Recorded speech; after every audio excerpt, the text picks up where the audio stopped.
16 જુલાઈની ભગવાન જગન્નાથની રથયાત્રાને લઈને સુરત પોલીસ સંપૂર્ણ એક્શન મોડમાં આવી ગઈ.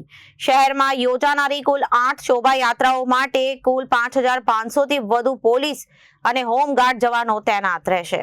શહેરમાં યોજાનારી કુલ 8 શોભાયાત્રાઓ માટે 5,500 થી વધુ પોલીસ અને હોમગાર્ડ જવાનો તૈનાત રહેશે. મુખ્ય રથયાત્રા જહાંગીરપુરા ઇસ્કોન મંદિરથી સુરત રેલવે સ્ટેશન રૂટ પર નીકળશે. સમગ્ર યાત્રા દરમિયાન 5 લેયર સુરક્ષા બંદોબસ્ત ગોઠવવામાં આવ્યો છે. Crime branch, cyber crime team અને સીસીટીવી કમાન્ડ એન્ડ કંટ્રોલ સેન્ટરથી સતત નજર રાખવામાં આવશે.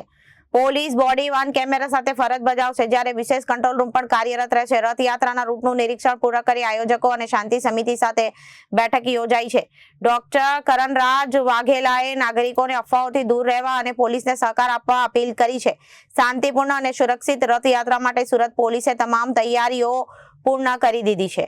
Bureau report, Janadesh news.